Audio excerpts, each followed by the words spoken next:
16 as it is underway. This is the CCQ Pro Play Game Summit in Denver. This is round one of the top. Well, check that. This is the top 16. We have Gary and Drew, Amber Steel versus You should Emerald. just roll it. This is round one of the top cut. Round one of the top cut. Yeah, you're right. All right. Cut, edit, run it back. Run it back. Take it back to the weight screen. I'm kidding. Don't do that, please. So I believe these are going to be untimed rounds, and the players will have open deck lists. I believe, and Drew is going to be on the play. He is the high seed. Yeah, this is going to be a really fun matchup here. This is one of those we didn't get to see too much yesterday. Again, Emerald Sapphire has become pretty popular among some of the bigger names, but still not a huge percentage of the meta share. But did very well. We saw in the Friday's event. This is the color pairing that Ryan used to take second place in that 5K. Okay. So it's a deck that is performing very well as a percentage, and converting very well into top cuts. This would be a great matchup here. I mean, Drew, as the 7th seed on the play, is going to want to run under this deck. It's going to want to go fast, go wide early. The name of the game for Gary is find under the sea as fast as possible and set up that board wipe. You're going to need to hit it in the first 5, 6, 7 turns if you 100%. can. If you do not, you lose this game. You will lose. And I do think Gary being on the draw is at a slight disadvantage. That would give Drew a nice comfortable position. I would love to be where Drew is right now. But like you stated, there are some lines that Gary can find, and I'm certain if you made it to the finals of this tournament, you understand what they are. You do have tools like the Shift Baymax. That's something I'm sure he's going to be looking for. Get a TPO down, ink a card, shift the Baymax, and then you can help fight the board a little bit. Drew, if he sets that Tiana up, you really don't have a lot of ways through it unless you can get that very early under the sea. So a Clarabelle TPO, shift Baymax on the Clarabelle thing under the sea is a very potent play that you can get to with this Sapphire and Emerald strategy. And Drew's going to try to avoid that. Maybe Drew's playing Pete. That'd be a good card for this matchup. Oh, man. Yeah, Pete, that's fascinating because Pete's a card that kind of fell out of favor a little bit and disappeared from some lists where it was all the rage last set and for good reason. But with Be Prepared and some of these other removal cards gone and a lot of these songs disappearing, it became not as good. But if you're looking to shut down an early under the sea to close things out, to give you that final turn, I mean, that is usually the nail in the coffin. Absolutely. When you're pursuing a really aggressive line. So, yeah. We'll see if it comes to bear here. It looks like Gary is, hopefully he's favoring this Baymax and Bobby Zemaruski, keeping both. No, he's going to shift the Baymax back to the deck. Interesting. Probably trying to keep that inkability high, keeping that one-cost character, and hoping for some lines. I'd love to see that Baymax stay in hand, knowing that you're going against an Amber and Steel strategy. You're going to need him. Did he miss the ramp? Oh, you're if right. If he doesn't have the ramp, send it. This is the indication to me that you're looking for as many cards as possible. Bobby's a card that will help you filter, so you keep Very that true. and look for that. And I'm willing to bet that this is a He's running numbers right now. You're right. Maybe he's thinking about shipping all 7 because you got that turn 2 ramp. You got to hit those markers. I think in this matchup, you cannot miss a beat. You need every single checkpoint to be hit. You need to play a character on 1. Potentially, you need to be ramping on 2. You need to be shifting on 4 or 5. And you need to be trying to sing Under the Sea as soon as possible. As Drew, he is going to alter, I believe, I didn't see how many Drew altered over there. Yeah, I was too focused on Gary altering all those cards. Just because Gary's winning the battle of the playmat early, so we can see more of Gary. But Drew is kind of trying to reserve some of his information, and I don't hate that either. Yeah, no, and the thing, I'm no statistician. I'd love to run the numbers on this, but the percentage chance of Gary winning this match if he's on the draw and misses ramp is like got to be 0%. 0%. Yeah, it's low. Be so low. Really looking for that turn 2 play. I got a question. Thoughts on the sleeve choice, Liam? Do you think they did that on purpose? They got the beautiful Pro Play Summit mat, and their sleeves kind of match the mat. You got one with a dark cerulean and one with a powder blue. Thoughts? I love the aesthetic choices here. I don't know if they did that on purpose. I don't know, but if they did, kudos to them. As we are going to get this thing underway, starting early. Oh, I see Thumbs that. up all around. It looks like we still have no ramp there. Oh, that's going to be unfortunate if that's true. Yep, there it is. Bobby's going to look, try to find it. Oh, you do get to the under the sea, and there is still no. Oh, there's an Azurite Sea. Still the Azurite Sea. Okay, so that is a good sign. I'll be interested to see if we're going to hang on to this under the sea. I think you might have to, and you're trying to find the lines that you can get to it as early as humanly possible. Scrooge McDuck can sing it or help you with the singing, do some of that heavy lifting. Maybe go Scrooge into another Scrooge and just hope that's good enough, and that'll at least give you a chance to sing it maybe as soon as turn 5.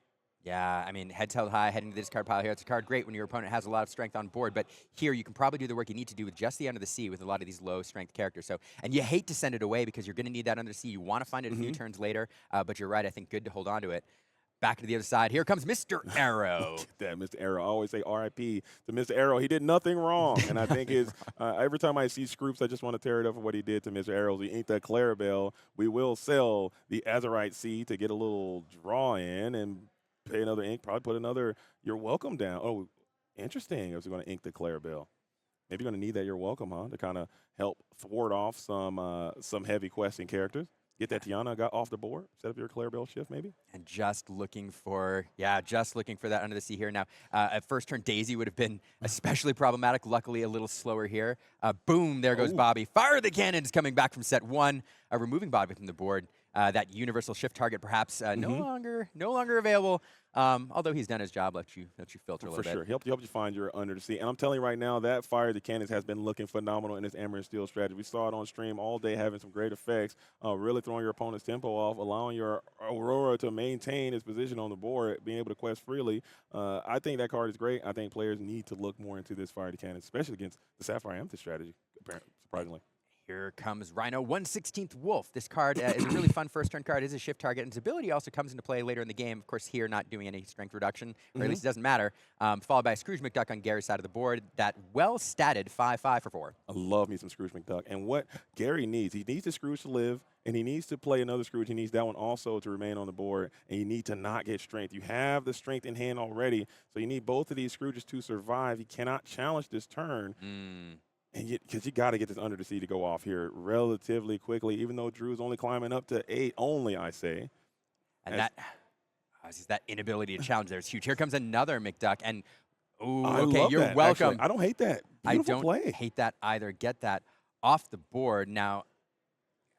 You're giving them cards. You are giving cards, but at the same time, you are protecting your Scrooge because now your opponent's going to have another character and then be able to hard play the Strength of Rage. 2 more characters, and you just can't do it. I don't think the economy is there. That's true. Now, look, you could be setting up a mega turn here. If you find a Clarabelle, you've got the 8 on board to sing Under the Sea. You play Under the Sea, you slam that Clarabelle.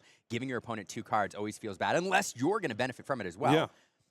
I think that was a heads-up play. That was a cash money play right there from Gary. A lot of Illuminaries may not make a decision like that, but that could be a game-altering decision. Now that Singer is not set up, and your Scrooge will have a high likelihood of survival unless you shift that power hamster and send your entire side into the Scrooge McDuck, but basically going to lose your entire board anyway.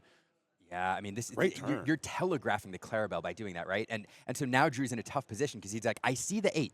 Yeah. I see the 8 on board. I know it's coming. So Drew wants to go wide here, but doesn't want to walk right into an Under the Sea. At the same time, if he holds cards back too many, he's going to get punished by that Clarabelle if Gary manages to dump cards and whittle his hand down and take maximum benefit from that cow when she comes into play. So a critical turn next.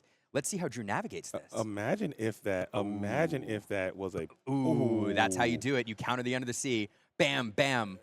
Another Fire the Cannon have some great retail value, but imagine if that John Silver was a Pete's game referee. Oh, yeah. Like, that would be such a devastating blowout type turn, but Fire the Cannons into a Strength of Rage and Fire, clearing that Scrooge McDuck.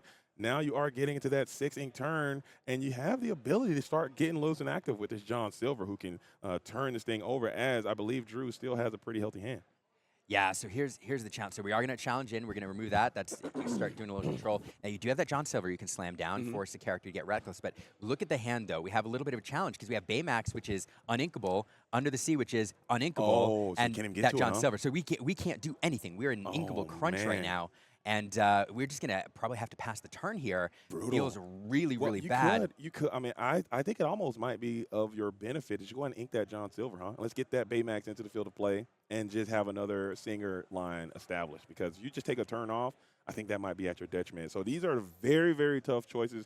Gary is deep in Thought Vault right now, really pondering if that is accurate to do. Yeah, I mean, this critical turn right here, huge decision. You, Yeah. you could establish some board presence. You could hold it up and wait for that John Silver. It's going to shut down aggro next turn anyway. But you'll be down to 1 card with that Under the Sea. So let's see how Gary decides to navigate this. John Silver can single-handedly just turn the tides of this of this match by himself. I've seen it happen. If you can get to that 6 ink, you're slamming John Silver, your quest, and he requires so much resources to kind of remove in this matchup. He can kind of put Reckless on the Tiana. Nothing feels better, Liam. But Yeah, and you have to ponder, like, how many cards in hand does Drew have? I think Drew is still holding maybe 2 or 3 right now. And so after that makes the difference, right? Because Yeah. if he's holding one card and can only slam one card on board, that John Silver is probably good enough to shut down a high lore quester if it comes down, and you can probably buy yourself some time.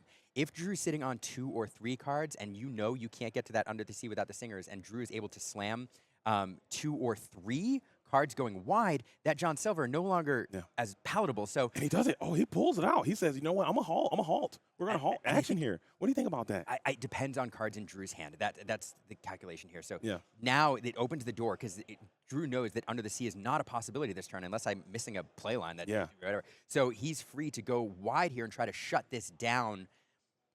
If he can, perhaps draw into a Pete if he's playing it next turn. So That's so brutal. I think I would have loved to see that John Silver, because just imagine if you don't draw ink off the top of your deck this turn.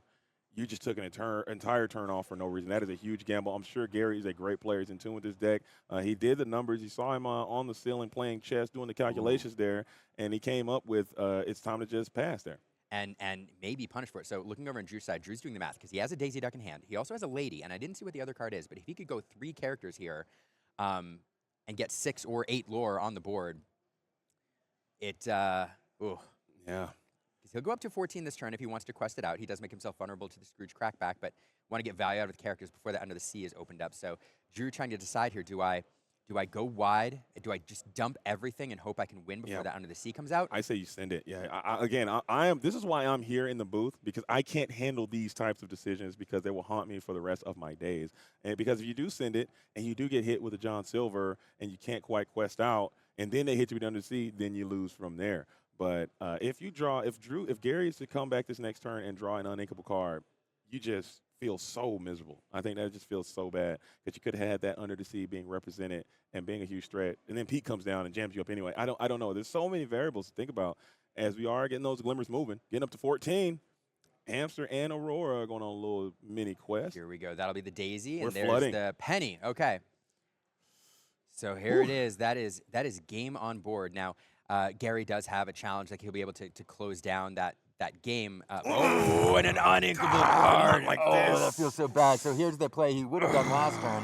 Not like this. Not like this. Not like this. Power not like hamster this. and just brutal. Not like this, man. I've seen it happen 1,000 times, man. Not like this, dude. Every single time. If it had that Baymax up, he's singing Under the Sea right here. You can't lose. Well, you still can lose, but not like this, man. I hate to see it, as Gary is absolutely livid at that outcome, as John we look Silver at an would have gotten it inkable done. And now it's the Bobby. Bobby Zimmerus. You'd love to see that Bobby last turn. So Brutal turn. now, for Drew, can he drop something? Yeah, man, that is brutal turn. But you still got to play it out. It is not over. You have the ability to come back and see the Under the Sea. Pete here would just be an absolute backbreaker in this scenario. But Drew has to understand you've been navigating around Under the Sea quite effectively this entire time. Will you play into it now? And I think you will. You include another character, and now you got to rip that Under the Sea, which that's a brutal. It's still not over, Liam. I mean, you can still make it happen. We go for the Bobby here. Looking for another card. Keep the You're Welcome for sure. T-Po can. You got to discard something, right? Yep, and there it. Oh no, did he? I don't think he did a Bobby effect. I think he just kind of. Did he do Bobby? I'm honestly, I'm not sure. Okay. I don't want to say anything. As we're going to You're Welcome the Bobby back to the deck just to draw 2 more cards. Man, that was brutal. But it's all good. We're still at 0. You got a long way to go. You're welcome the Bobby back to your deck, which is interesting indeed. Your opponent still has cards. If you can do another double, put 2 more characters on the board, that could be a problem for you. You do have that Hades the Inferno Schemer coming back your way. And you do have 2 question characters on the board. So I have seen this happen before. It's not over. I ain't heard no bell, but this is hard. Did he not discard with the Bobby Zimmerowski? I don't know if there's a way that we can make sure that happened. I believe they are. Oh yeah, I think they're talking about it right now. He did that quite quick, and we're just gonna just discard the Hades the Infernal Schemer there before drawing with our You're Welcome. I think they got it sorted. I believe. Yeah, that's brutal. Yep, I think that was the Okay. that was how the players sorted it out. Hades was in hand before that, so we know that was a legal play. Yeah. So I think the game state is correct. Okay. It is still early as we are going to go ahead and get another Bobby Zimmerowski. Let's see if we can make. We do have to discard this time. Let's get that discarded. Excuse me. Yeah, and this is just a tightrope to walk in here without the under the sea. He got it. He got another one. He got another one. I Oh got my another goodness, one let's on the. go. Oh my goodness! What a game. What a Oh game. What my a way to start goodness! it. Drawing and oh, look at Drew's face. He's chuckling. He's like, "You found that right there, didn't you?" That And is now he's just top decking. And the thing sickening. is, like Gary has so many like single character. Oh, no, bummer. terrible Drawing into the top deck. strength. That is when strength is at its absolute worst. If we're going to start questioning, we're legging it out. We got 5-6 on the board. And it's gonna take two because here's the thing, like Drew. See, this is so tough because you want to drop two characters on the Hades, board. You're Because welcome. you have Basil, also- oh my goodness, he called not like this. What a crazy game. And now we're the questing for problem another is 6. there are so many single character answers. What you really have to do is wait, and then you got the double. Okay. This is Lord. This is GG, One, isn't two, it? three, four, 2, five, 4. six. This game. Oh What a my crazy goodness. comeback. We thought he was down, but not out. Holy moly, what a way to start this game. What a way, Liam. What a game 1. Woo, man. Oh, my goodness. Wow. Man, oh, man, oh, man. Wow. I mean, talk about some rips. You got to get it done. I mean, I'm speechless. took a Where's, bit. where's my oxygen? I need a little air after that one. So fascinating. Oh. Oh, Liam's speechless. Liam's speechless. Well, I'm trying to rewind the game in my head. I mean, there, Gary is. I mean, it's fascinating going back and looking at those play lines. Gary, taking a bit of a gamble, waiting, being patient, not playing the John Silver and the Baymax for the board control, hoping for an inkable, didn't get it. Yeah. Had to navigate back from there, and then at the end of the game, sometimes the cards are with you, sometimes they're against you. Gary finding that under the sea on that second Bobby at the right time to prevent Drew from closing it out, and then Drew just needed a character. And because here's the thing, you had to drop two characters because there's so many single character removals. So that strength, if it is a character, you potentially hold it, you wait till next turn, you draw the hook, and then you play both characters. And now the Basil by itself doesn't get it done, your Welcome by itself doesn't get it done, a John Silver by itself doesn't get it done. Drawing that strength right there. That was a story. I'm telling you right now, that strength of Raging Fire, I would have thrown that thing across the venue, flipped the table, and walked out of here, hopped back to the Denver National Airport, and been on my way back to wherever I came from because that was just absolutely frustrating. And it happens all the time. But both players were getting some very unfortunate draws off the top. That inkable situation, Gary took a huge gamble, needed ink off the top. It's the Infernal Schemer, and you took an Eternal Turn off for no reason there, as you had to ink that John Silver. But what an incredible game! And hey, sometimes you don't scoop them up. You're down, but you're not out. You're at 19, and he legged it all the way through and got all the way to the finish line there. Yeah, I mean, what a game! Yeah. What a game! I mean, woo, what a way to start. And this is kind of actually you're going to be locked into all day here at the Pro Play Summit here in Denver. Huge shout out to the Pro Play Games for hosting this beautiful tournament, and the CCQ. Both of these players are still alive and well and winning on the draw. Talk about a sigh of relief, right, Liam? Yeah, I mean, that's the thing. And not only is that a one-game win, but stealing a game, excuse me, on the draw, incredibly important. Drew will be on the play again here, stands a really good chance of closing this out. This deck is fast and on the play. It's difficult to beat, I think, especially in this matchup. But stealing that game on the draw feels pretty good for Gary. So Drew knows if he wins this game, he'll have to go again on the draw and take it in game 3. But looking at his hand, we do have 2 daisies in the open. Nope. 2 daisies and then a Mr. like Arrow. I mean, I think you got to go all in with your game plan. It worked quite well last time. Find that under the sea, sing that under the sea, vibrate magnificently is the game plan for Gary. He's got that Scrooge McDuck, was a good piece of kit to kind of help bounce back and fight back with that 5/5 stat line. You have the TPO, you have the vision of the future, so maybe you can find the pieces you need to get out of this thing early. Maybe. Drew here is looking at his inkables. He'd love to keep a Fire of the Cannons or 2 to get rid of like an early Baymax shift target or a Clarabelle shift target, something like that. But with those 2 daisies, I'm sure he'd love to keep those sitting on 4 uninkables right now and is trying to decide, how many of these cannons do I keep? How many do I keep? How many do I send away? Probably send at least 1, I think, because Inkable's For sure. real big pinch right now. Inkability. Granted, the deck doesn't ink that high, but if you brick yourself on inks or you send back some uninkable cards and you can't play the game, it's just going to be another bricking. We don't talk about that too often as a lose condition.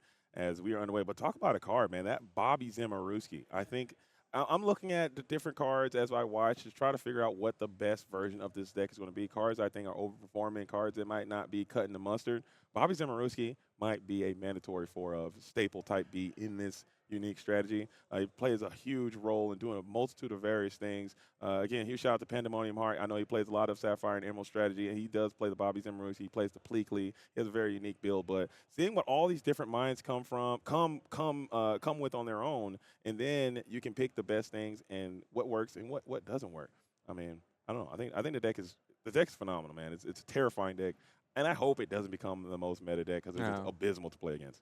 Yeah, really, the thing about Bobby is in this particular build, there's certain combo pieces that you're really looking for at certain times, and you have to find them. Yeah. And the ability to even just look at that, dig one card deeper with Bobby, especially when you have an altar as generous as we do, like, it can change games, and we saw it there, finding that under the sea. I mean, one card away.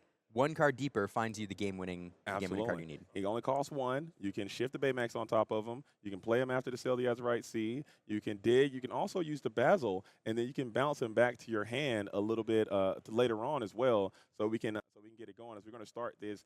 Daisy Duck is going to be on one, and hey, we are back in the building. Oh, hey guys, how you guys doing? This is JD grabbing me like, hey man, come on over here. We're having some. Excuse me, we seem to be experimenting some technological differences, and we're gonna get this thing underway for you guys. So you're not missing anything. Actually, you might be, but we're working this thing. We're working this thing. I'm looking at production over here. There was a moment where like our screen went down, and the Twitch chat or the Twitch stream looked live, and I was like trying to look at the feed, but it would have been a mess. We're getting it back. I don't know if we can get them. I don't know if that's rude to have them pause the play while we get this sorted out, Dan, or if somebody wants to get them to just stop for a little while, take a quick breather, stretch a little bit, because where we are having some technological indifferences right now, and we will get that thing. The Lorcana was too powerful; it knocked out the stream. And we're back. And we're back. Oh, we're back. Here we go. We're Shout out to production, man. They've been absolutely rocking and rolling. And you didn't miss much. Yeah, look a little. You didn't miss much. Got a little Mr. Arrow over there. We got 4 lore on the board. It's what you knew was coming. And Sail the Azurite Sea going on over the other side. And we are ramping mightily. And there is the hometown hero, Bobby Zemaruski, bringing the improvise. Improvise is some unique tech as well coming in, drawing a card, gaining a little bit of strength to help. And also, it can target those illusion characters. I think that is a very good little piece of kit, too. The text. Pondering here. I'm just taking a look. I'm trying to see a little bit of his hand. Got a couple of those Baymax shifts, uninkable. But plenty of ink. You're welcome in there. I think another Tipo. So has a few tools, but you'd love to have that Scrooge here, a big body on the board on turn 4. So.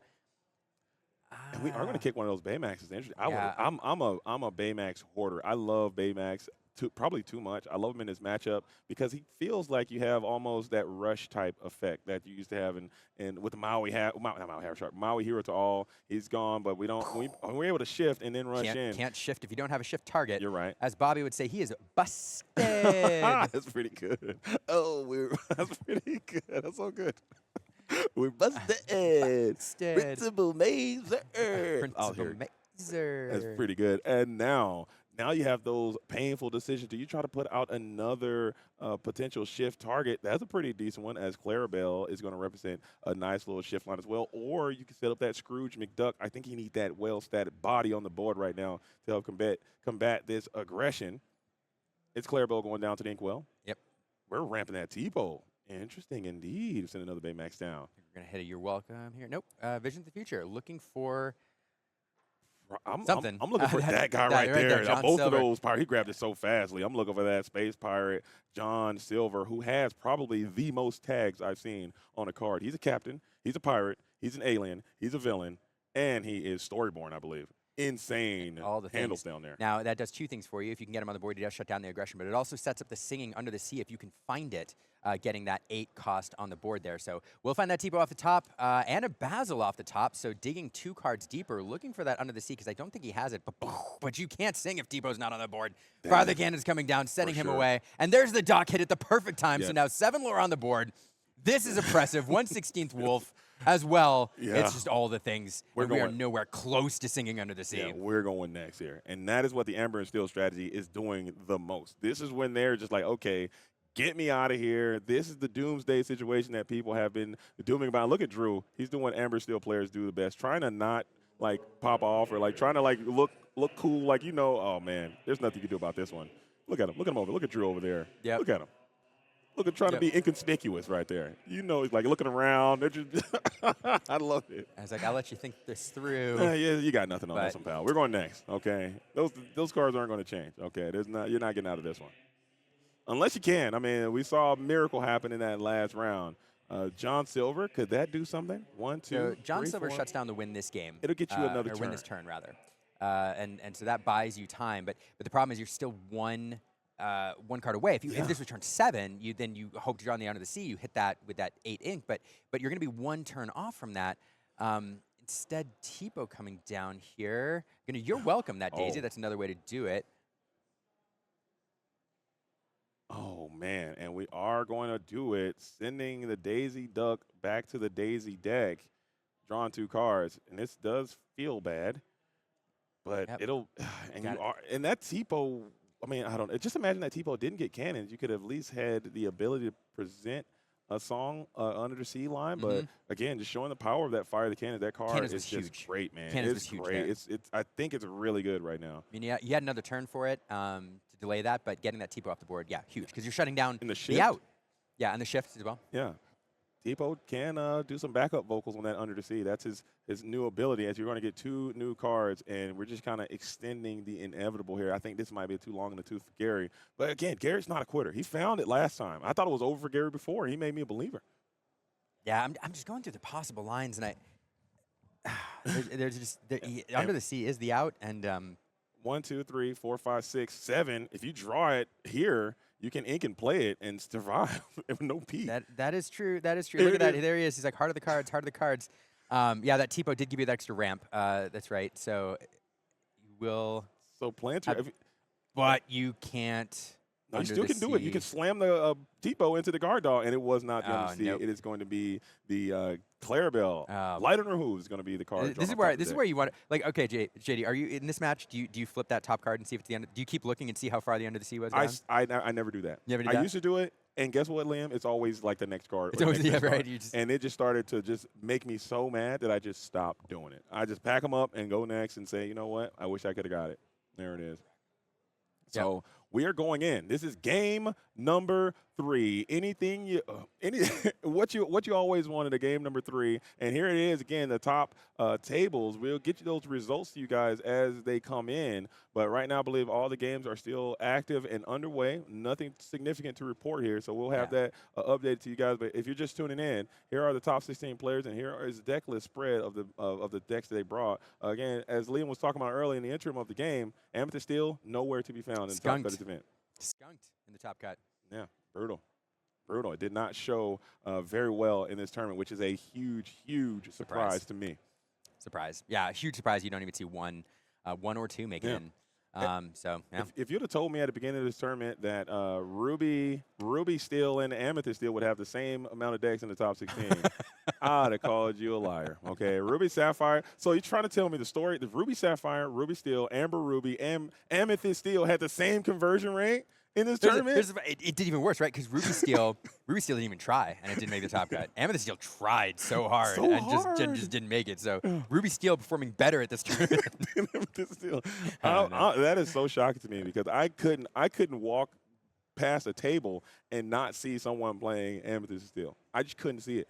And to have it not convert at all, maybe it's this bleen, this Sapphire and Emerald strategy just could be so oppressive to that deck. I think that matchup is abysmal in my personal opinion. So, without Pete, maybe they go back to Pete. Maybe they get back to the lab, change the recipe, bring those games referee back into the build to help combat this metagame. I'm not sure. I think that's an interesting observation because as Emerald Sapphire rises in popularity, in this particular tournament, 1 loss you can navigate kind of, but it makes your margin for error really, really thin. 2 losses and you don't make the top cut. And if you run into, and there's a decent amount of these Emerald Sapphire here. Yeah. If you run into one of them, and I do believe that Amethyst Steel is kind of ill-positioned against that deck because Without And Pete, without without Pete, Pete. with Pete, I think With Pete, it's a little bit better. But what makes it the problem is that Amber Steel, as we saw, can run under it and Yeah. can run under that under the sea, and you just see it just a couple daisies. There's nothing you can do. Right. Amethyst Steel isn't quite that fast and gives that extra turn or two breather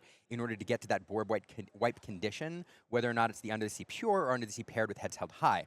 And so it just gives this Sapphire because this deck is the only deck with a functional board wipe, really, with Yeah. those two cards comboed together, and so you have a little more time to get to that board wipe. And Yeah. maybe you're right. Maybe that is what's the rise of this deck and that combo is what's oppressing Amethyst Steel right now. It's got to be. Because I've seen it play out, and it's just it's abysmal. And I think, like we were talking about earlier, the lack of Pete in the metagame right now, because Pete seems so unnecessary, kind of superfluous, if you will, because he just wasn't. There's people. It's not an action focused thing right now. You got strength and fire the cannons, and that's pretty much really the main focus of the metagame right now. I guess Sapphire and Amethyst can do some too, but he's just been kind of out of it. So I would like to see him come back, and maybe people can work that in, as we're going to get that penny into the Aurora down on 1 as Bobby's added to the hand. Do we get that ramp? Oh, he might Yikes. not. Is that a Tipo there? A foil Tipo? That might be a foil Tipo there. Okay, okay. Yeah, 3 from the bottom. And then you would be saved, but we are going to death grip this under the sea, and you're looking for the lines of play to get that thing set up as expeditiously as possible, as we will put another card down to the Inkwell. Get a little quest in with Clarabelle. I think that's pretty free.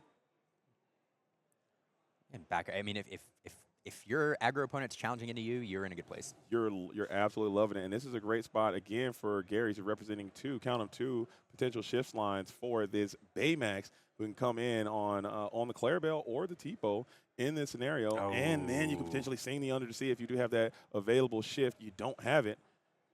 Scrooge McDuck down. We'll take that challenge on the Aurora. I like that too. We're going to force it Tiana into her combat role. I know she's very uncomfortable doing battle. Yeah, and this is slow. Now, these Tianas can be devastating. We saw yesterday them often comboed 2 and 3 to shut down challenges completely.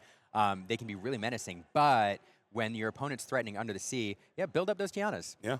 It's unfortunately, it's a little bit slower of a play to build up that board condition, and Drew with only the Tiana in play is going to give plenty of breathing room for Gary to find that board wipe. And there's a second one coming down. And now, do you respect a Pete's game referee? You haven't seen one all day. Do you rip this under the sea right now? Or, no, you can't even play right now. I'm so sorry. But we're going to bring out the Donald Daisy's, Perfect Gentleman, and we'll get a quest in for 2. This spot is looking very, very good for Gary in this scenario. I did see that Drew is actually on Pete Games referee, so let's see if that card can have somewhat of an impact. And he's got 2 in hand. Yeah. You can go Pete, character sing. I think this could be okay. I mean, it is going to slow things down, and it's going to extend this. Gary does have the ink to pay for a single challenge, and so he's going to be able to pick off those Tianas one by one if we leverage the Pete for the challenge, dodge the under the sea. So it's not, it's not a game winner, but it certainly does stretch things out. So there he is. Yeah, I love Pete, and then you should be able to quest. That's a great 1-2 combo there. That's an easy quest, because now it's going to be very difficult to get to these Tiana, almost impossible, I would say, as a Donald Duck Perfect Gentleman gives both characters a draw here. As you get to the Clarabelle, this is looking pretty good. You can go Pete again another turn. You have the 6 ink. You can shut down one of those Tianas, and that might be it. Just slowly shut down that lore gain and buy yourself time into that under the sea turn. Yeah. But we instead did not choose to do that. I mean, you had 6 ink. You could have challenged in. Instead, we're going to pass it back over, leave those Tianas up, and he doesn't know that second Pete is there. Second Pete is coming. That's the deal. I mean, this brutal. first Pete is bad. Gary's just waiting out the Pete. He's like, all right, you stopped me once. I'll let you get this challenge. You can keep that Tiana, because next turn I'm going to wipe your board. Drew here, though, is going to quest first and then wait for it. Here's another that John Silver might be able to slow you down a little. Wait, is that even good? This Pete is going to be a backbreaker. Here it comes. You're going to have to pay to take one of these. I think you might lose off this Pete, Liam. You have Pete, and you have... This Pete might win the game. Am I bad at math? I've been setting this repeat line for like a minute. I'm sorry. I'm sorry. My bad. No, it's not you. You won't play the Pete. Okay, here. So Drew thinking about it right now. I think they're just having a little discussion with the judge at the table. He drew for perfect gentleman last turn, and we go for 3. Oh, here it comes. There's Pete that's and repeat. devastating. Oh my goodness! And Gary, kind of forced to deal with this now. Taking a side, taking a look, shaking his head. You do have that Basil, okay? You do have some things going for you. So you will be able to remove some lore off the board. So that's 1, 2, 3, 4, 5, 6, 7, 8. This is game in play. So you have to remove something. If he can drop another character, it would be even better. And the bodyguard as well. Sleepy and bodyguard. Okay. Yo. So that Sleepy could be it because we. Or draw a Donald. Because you are going to have the. What can you do? I mean, you can get rid of some lore. You can John Silver. But you got a challenge. So you got one challenge with double Tiana. And we were just talking about it, Liam. How good is this Pete game referee? Imagine if Pete was not in this deck. Are you kidding me? This thing is absolute over. And now it looks like you're going to win on the draw. So he can shut it down. He does have the John Silver. So we're going to shut down at least one of those 2 lore questers. That'll send him up to 19. Probably going to choose, I'm guessing, the Tiana, but something. There it is. Yeah. So that Tiana's going to have to. You're going to get Reckless, cannot quest. So that's going to be 19. Okay. Now, so you might be able to hard stick at 19. Might be able to. Now, the Under the Sea does not hit Pete. Does not hit either Pete. So that's the other problem is Under the Sea will be able to clear things, but then you're going to need to next turn pay 6. No, those Tianas will be gone, and then you can use your board. That's true. To board to clear and then you have that John Silver to Reckless, so you will be able to turn the corner unless you have another Pete right here. Third Pete, and you're out of here. Third Pete. Is there any reach? They're Jim or Darling Deer. Yeah. That's a great point there's too. Things. I don't know if we're running it. Haven't seen them really in some of these Amber lists. So. So there's top decks that could do it, but this is really tough. A third Pete. I don't have the deck list in front of us. I do apologize for that. We can get those. I do, but I don't want to look at it. I want to be surprised and shocked, just like you at home. Thank you all for being here. This is CCQ Pro Play Summit here in beautiful Denver, Colorado, and we're looking for a miracle here. There's a Pluto. You don't drop it in Bodyguard, and it can't be challenged or Under the Sea. There's out. Anything greater than 2 strength that you can drop in a ready position. But how much lore is being presented on the other side as well? Is there a way that you can walk out of here? Are you pushing 12? That's a lot of characters. Yeah. Shift Clarabelle, shift Baymax. Is that something that can get you done with this? You also have that Basil, so that is going to reduce another card back to hand, but you definitely don't want to send that Pete back to hand. That's for sure. So this is tough. 7, so up to 12. 1, 2, 3, 4, 5, 6, 7, 8, 9, 10. So we'll present game next turn. Yeah. Which means, this is so tight. Really. And we're just going to quest them all. Quest all the glimmers. Get them exerted. I don't hate that at all. Put yourself in your own lethal range. I think you can put 10 on the board next turn. Pete right here might not even be able to do it. You might have to enter into combat as that John Silver is going to put the pincers on you. How much are you presenting there? 10, I think. 1, 2, 3, 4, 5, 6, 7, 8, 9, 10. Yeah, so that Clarabelle's in the discard pile, yeah. It's an awkwardly placed discard pile. Don't do that.